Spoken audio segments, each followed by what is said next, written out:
Hi friends, today I am going to discuss about investing in equity-oriented mutual funds. Friends, in the last video we have discussed about the debt-oriented and hybrid schemes. In case you have not seen the same, please do watch to understand about debt and hybrid schemes. The link is provided in the description. Now, let's understand equity-oriented schemes today. Nowadays, mutual funds as investment avenues are very much famous, where more than 40 fund houses provide various schemes with different scheme objectives. Since there are a lot of schemes available in the market, as an investor, it is necessary for you to analyze these schemes, understand their objectives, and learn about the other relevant details before investing. We will discuss this now in more details. But before we begin today's video, just an appeal to all those who have not seen my earlier videos on personal financial planning and stock market basics series, please do watch the same. Links are provided in the description. Please do watch the same and subscribe my channel. Please share with your friends and relatives. Because knowledge increases by sharing. So, let's begin with mutual fund investing, I mean equity oriented. Friends, equity mutual fund schemes predominantly invest in equities and equity oriented instruments. Though any scheme is required to have its 65% investments in equities to get recognition as equity-oriented fund, these schemes invest much more than that in equities to achieve the investment objective of these respective schemes. The equity-oriented investments carry market risk and hence advisable for long-term investing, preferably 5 years plus. Also, please note that the returns on these schemes are comparatively higher. Friends, it's well-known fact that is in long run, equity returns have the capacity to beat the inflation. Predominantly there are three segments in equities by size of the companies they invest in. That is large cap, mid cap and small cap. However, all these schemes are diversified equity and they invest in various sectors also. Now let's understand about the simple classification of large, mid and small caps. The large cap schemes invest in top-line companies with bigger market capitalization and due to this the availability of large number of shares in the market, the trading in these shares remain consistent. However, the mid-cap schemes invest in the medium-sized companies by market capitalization. Here the availability of these stocks will be lesser compared to large-cap companies, which affect on the trading of these shares, where these shares are more volatile than that of large-cap companies. Further, the small-cap companies invest in small-sized companies by market capitalization. Hence the stocks of these companies are less in numbers and that means less shares available on trading platforms. This naturally impact on the prices and volatility of these stocks. That means, the small caps are highest in volatility and the riskiest amongst them. That's mainly due to sudden rise and fall in the prices of these stocks. But friends, there's another reason also. When these small caps are in demand, they keep on hitting upper circuits. That means rising to the top permitted level of the price every day. Due to hitting upper circuits day after day, the price soars high. In the similar fashion, when there is a selling pressure in these small caps, they keep on hitting lower circuits and fall day after day to touch new lows. This brings down the prices drastically, where selling becomes difficult due to daily circuits. Hence, when these stocks rise, give us superior returns and when these stocks fall, suddenly the profits get wiped out and losses arise. In nutshell, the large caps carry less risk compared to mid caps and mid caps carry less risk compared to small caps. Further, there are some schemes which invest in specific sector or with specific investment ideas where group of sectors are considered. Usually, these sectoral schemes can be combination of large, mid and small caps as the stock selection is done based on the specific sector or a specific idea. The examples of these can be schemes investing specifically in pharma sector or IT sector or as an idea in infrastructure theme where there can be different sectors, I mean cement and steel companies, construction companies etc. However, these schemes are riskier compared to other diversified schemes as the investments are in specific sector. In case of any adverse news for that sector, will affect such schemes.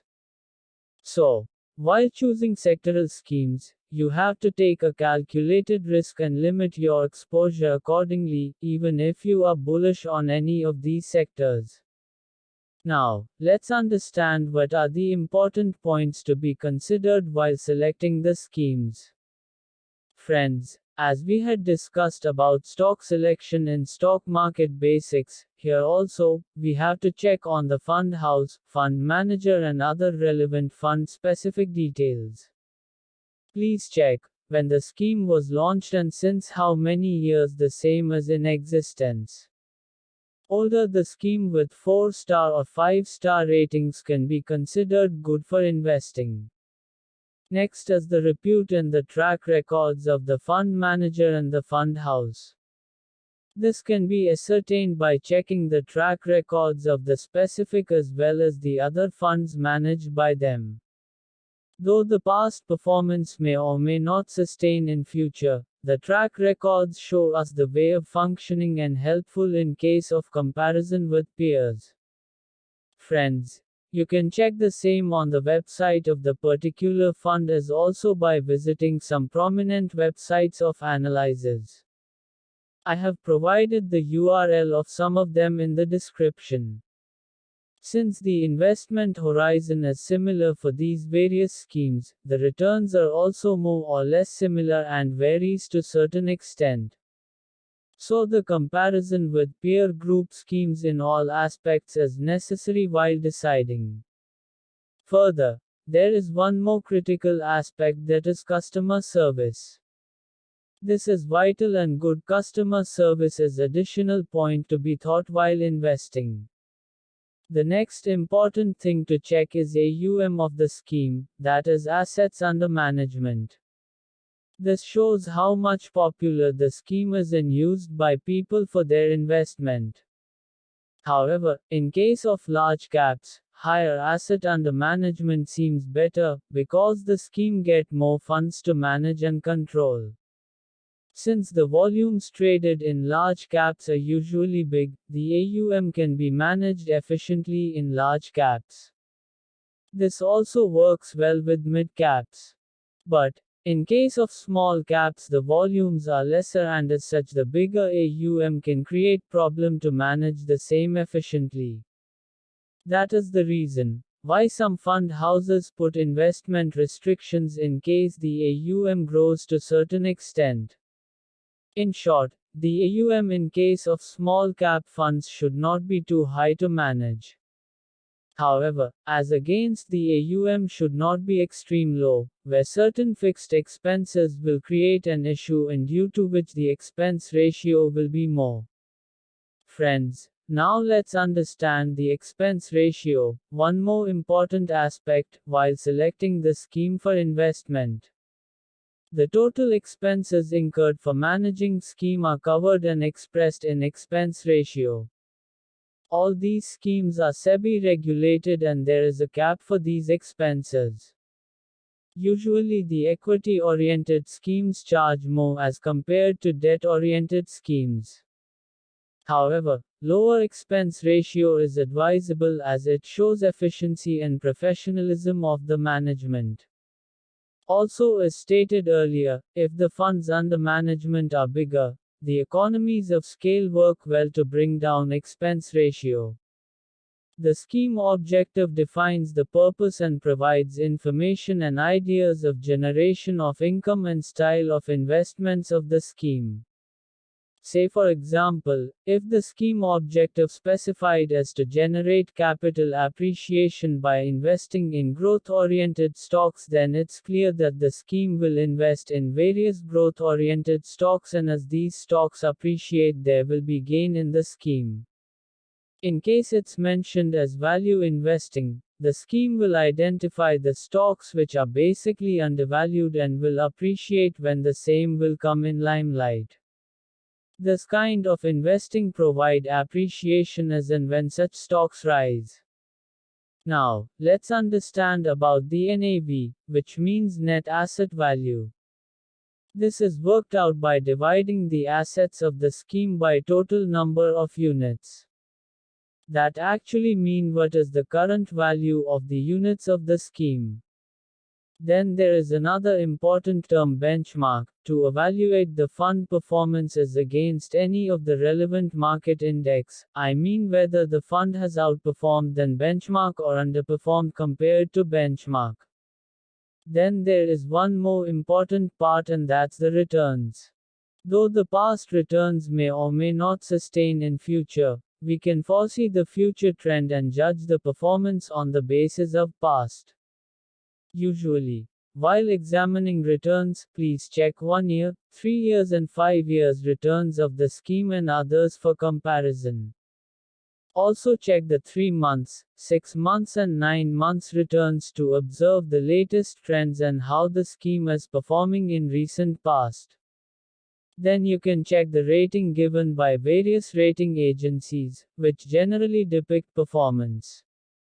So finally friends, your investments in equity mutual funds also should be diversified in the basic 3 categories mentioned earlier. That is, large cap, mid cap and small cap. The diversification will benefit you in getting better risk-adjusted returns. Please do compare various schemes with the peers and decide about your investment strategy suitable to your risk appetite. Wish you happy and prosperous investing. Thank you and bye for now, till we meet again in the next video.